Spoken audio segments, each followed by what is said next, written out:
గానమే పాడనా, జయ గీతమే పాడనా, ఆధారమై ఉన్న యేసయ్యా నీకు కృతజ్ఞుడనై జీవితమంతయు సాక్షినై ఉండును. ఆధారమై ఉన్న యేసయ్యా నీకు కృతజ్ఞుడనై జీవితమంతయు సాక్షినై ఉండును. స్తుతిగానమే పాడనా,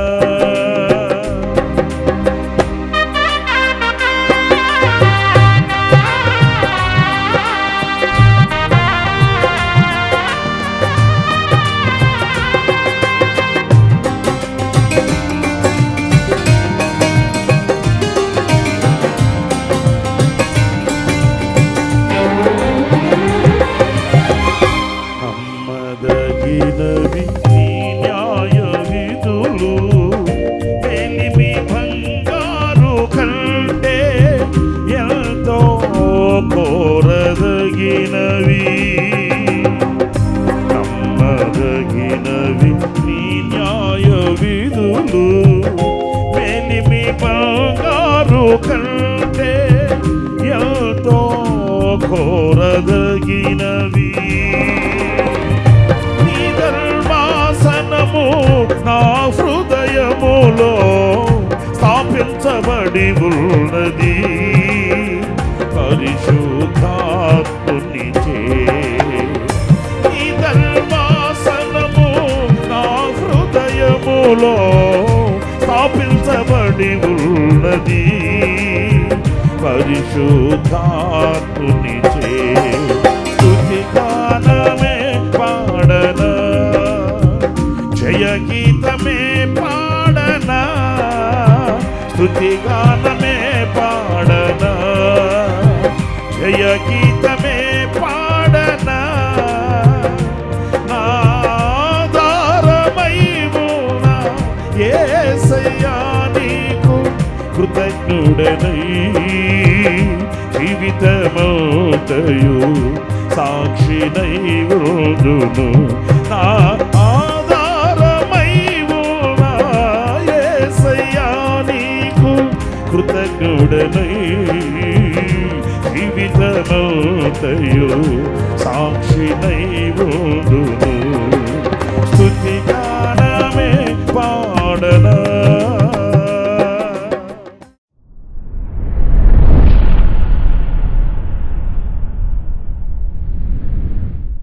ప్రైజ్ ది లార్డ్. ప్రభు అయిన యేసు క్రీస్తు ప్రశస్త నామంలో మీ అందరికీ హోసన్నా మినిస్ట్రీస్ తరపున హృదయపూర్వకమైన వందనాలు తెలియపరుస్తున్నాను. ఈ దినమంతయు విశేషమైన కృప నా దేవుడు సమృద్ధిగా మీకు అనుగ్రహించుగాక.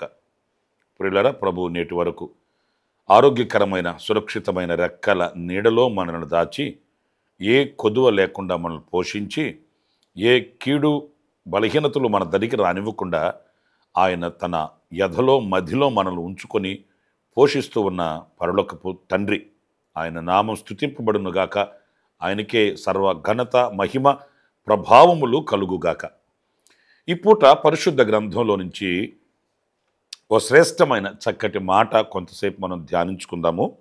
పరిశుద్ధుడైన పౌలు హెబ్రీలో ఉన్న సంఘానికి, హెబ్రీయులైన వారికి వ్రాసిన పత్రికలో 13వ అధ్యాయం 7వ వాక్యంలో చక్కటి మాటని ఆయన వ్రాశాడు. నేను చదువుతాను ఆ మాటల్ని, మీరు ఒక్కసారి చూడండి.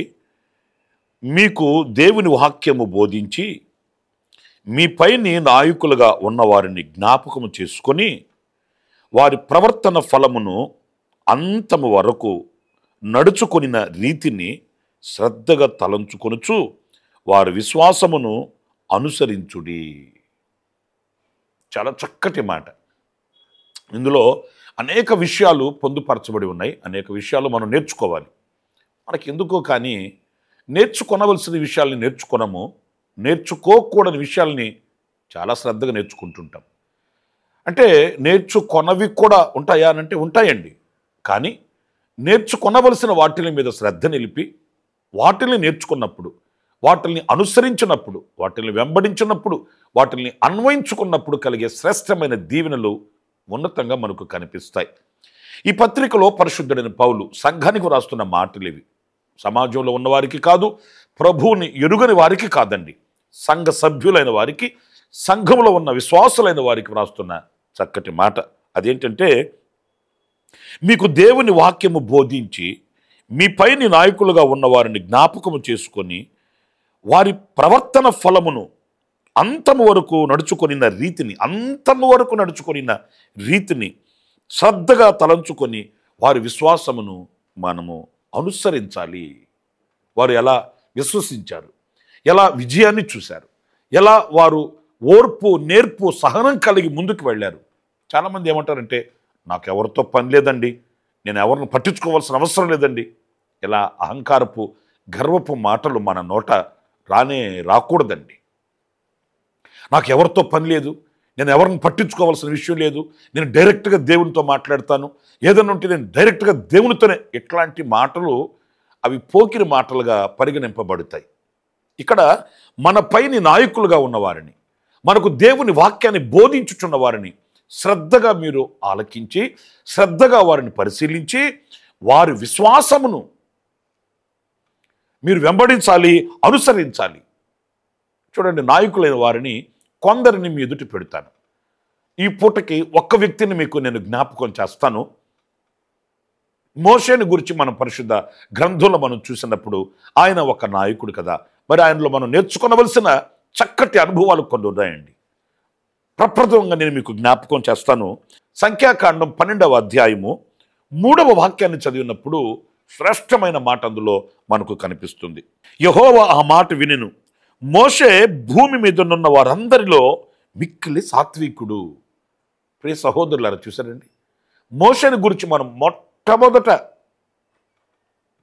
మనం నేర్చుకోవలసినటువంటి సుగుణము ఏంటి అనంటే, ఆయన సాత్వికుడంట, సాత్వికమైన మనస్సు కలిగిన వాడంట కదా. ఇది ఎంతో శ్రేష్టమైనది కదా. ఎందుకంటే ఈ స్వభావము యేసయ్యలో మనకు కనిపిస్తుంది. యేసయ్య చెప్పాడు, నేను సాత్వికుడను, దీన మనస్సు గలవాడను.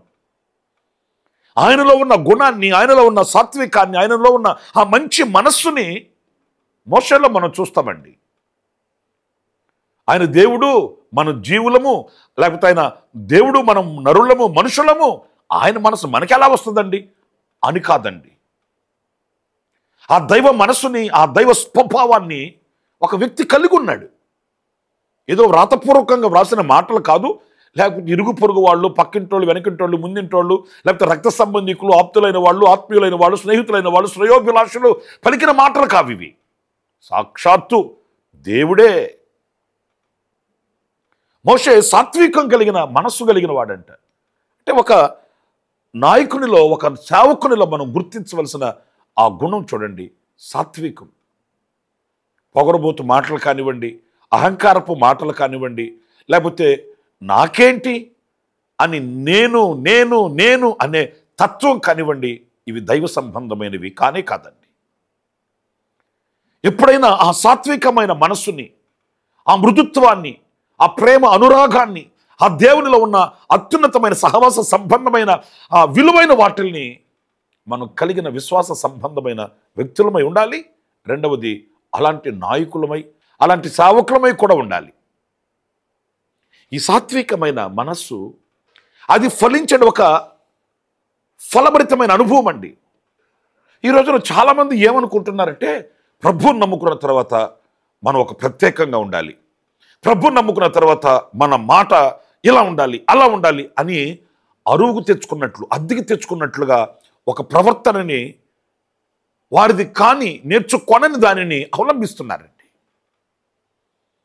వాళ్ళ మాట తీరు ఎలా ఉంటుందంటే, ఎదుటివాడు గాయపరచబడినా పర్లేదు, ఎదుటివాడు కృంగిపోయినా పర్లేదు, ఎదుటివానికి హృదయంలో బాధ కలిగినా పర్లేదు, వీళ్ళు అలాగా మాట్లాడుతారండి.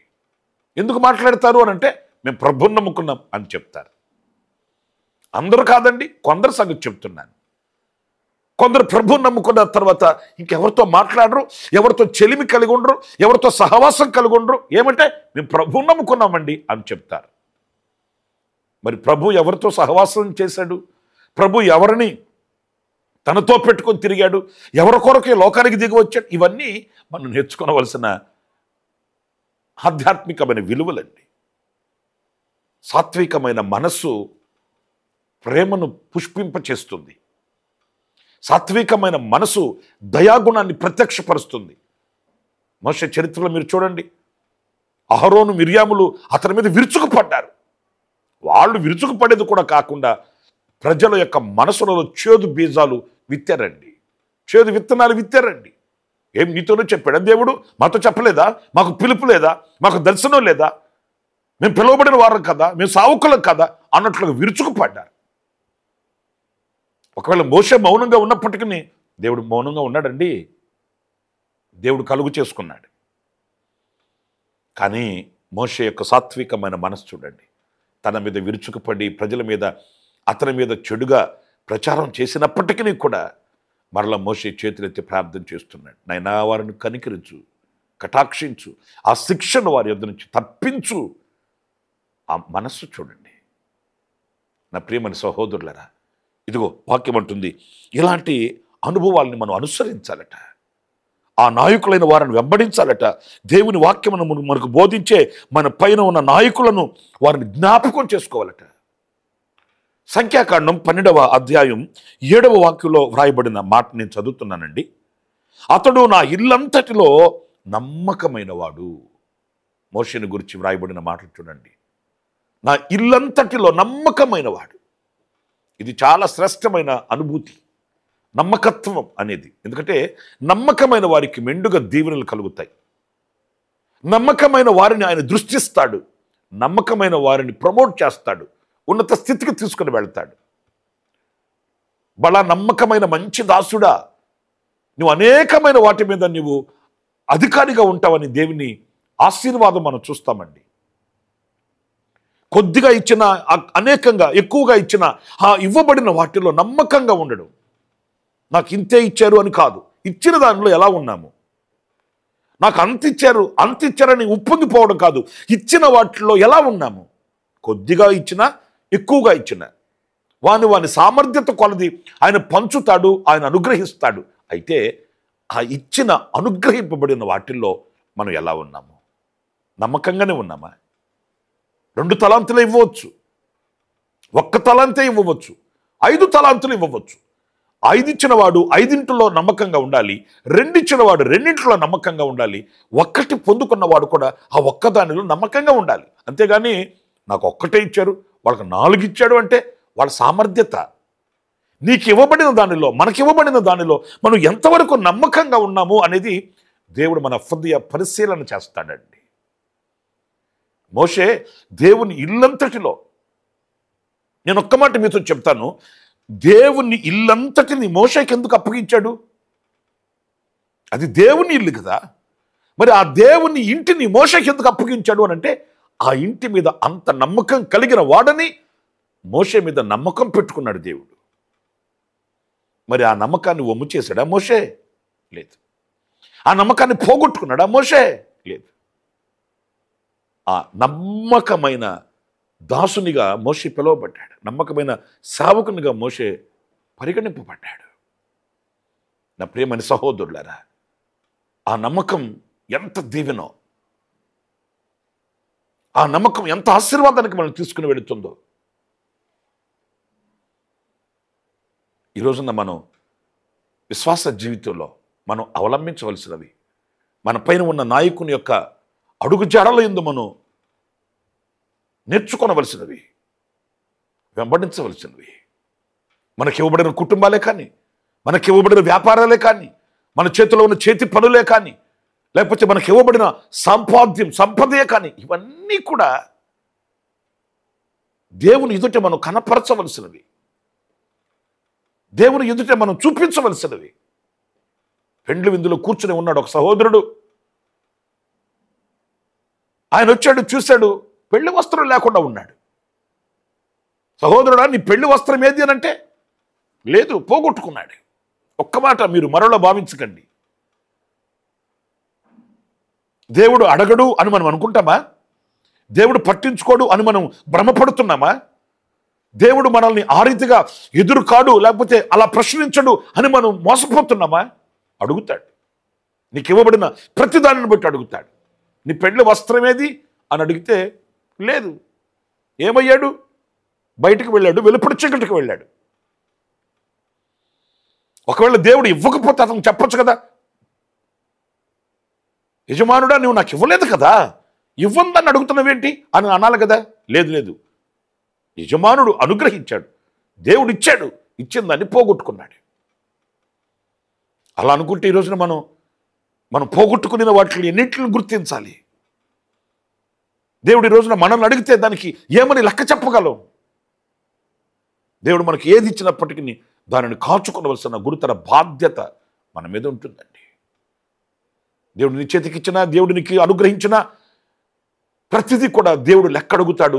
లేక దేవునికి నేను నమ్మకస్తుడని ఉండాలనే ఆ మంచి విశాలమైన హృదయం మనందరం కలిగి ఉండాలి. ఆఖరిగా మరొక మాట కూడా నేను మీకు జ్ఞాపకం చేస్తాను. అది నిర్గమాకాండం 33వ అధ్యాయం 11వ వాక్యాన్ని నేను చదువుతున్నానండి. మనుషుడు తన స్నేహితుడితో మాట్లాడినట్లు యెహోవా మోషేతో ముఖాముఖిగా మాట్లాడుచుండెను. మోషేలో శ్రేష్టమైన, మరీ శ్రేష్టమైన ఓ అనుభూతి, ముఖాముఖిగా ఆయన దేవునితో మాట్లాడుకునే అనుభవం కలిగిన వాడంటండి. మరి ఈ రోజున ఈ విలువలు మనలో ఎంతవరకు ఉన్నాయి? ఈ విలువ ఎంతమంది మీ కలిగి ఉన్నాము? దేవునితో ముఖాముఖిగా మాట్లాడడం, అంత ఆధ్యాత్మికమైన విలువలు కలిగి బ్రతకడం, దేవునితో మాట్లాడగలిగిన. మేము ప్రార్థన కూడికలకు వెళ్తుంటాం కదండి, వేల మంది ప్రార్థనలు చేయించుకోవడానికి వచ్చేస్తారండి. మరి వీళ్ళంతా దేవునితో మాట్లాడుకునే అనుభవానికి ఎదిగేది ఎప్పుడు? ప్రార్థన చేయించుకోనవద్దు అని నేను చెప్పట్లేదు, కానీ ఎంతసేపటికి ఒక సేవకుని దగ్గర ప్రార్థన చేయించుకునే అనుభవమేనా, లేక మనకై మనము దేవునితో ముచ్చటించుకోగలిగిన, మాట్లాడుకోగలిగిన అనుభవానికి ఎదిగేది అనుభవం ఏమైనా ఉందా అనే ప్రశ్నకి సమాధానం ఏంటి? నా ప్రియమైన సహోదరులారా, దేవునితో ముఖాముఖిగా మాట్లాడుకున్న వ్యక్తి తడబడడు, అలసిపోడు, అపజయం పాలు కాడు, వెనుదిరిగి వెళ్ళిపోడు, అతడు గత జీవితానికి మరలిపోడు. అతను వేసిన అడుగు స్థిరంగా ఉంటుంది, అతని గమ్యం అతనికి కనబడుతుంది. అతడు విజయంతో ప్రభు కొరకై పత్రికగా నిలబడగలుగుతాడు.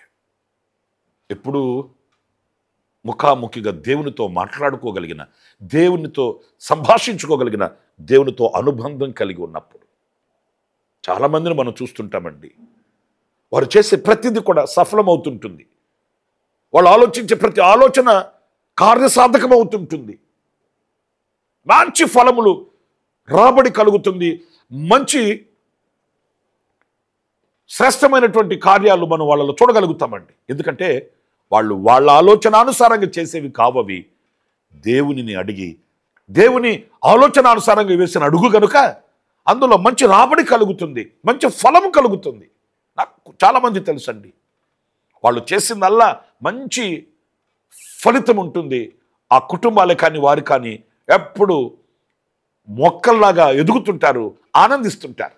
ఎందుకని వీళ్ళు ఇలాగ శ్రేష్టమైన ఆనందాన్ని వశపరుచుకున్నారు, సొంతం చేసుకున్నారు అని అంటే, వాళ్ళు దేవుని దగ్గర అడగనది ఏది చేయరు, దేవుని ఆలోచన తీసుకోకుండా ఏది ప్రారంభించరు. వెళ్ళిన ప్రతిదీ కూడా సఫలమవుతుంది, ఆశీర్వాదకరంగా ఉంటుంది. మరి మోషే లక్షల కాల్బాలను నడిపించాడే, ఎలా నడిపించగలిగాడు? మరి మన ఇంట్లో 3, 4 ఉంటే ఆ ఇల్లు మనకు కష్టతరమైపోతుంటుందే, కారణం ఏంటి? 2, 3, 4 ఉన్న కుటుంబాన్ని నడిపించలేక అల్లాడిపోతూ తల్లడెళ్ళిపోతూ జుట్టు పిక్కుంటున్నామే.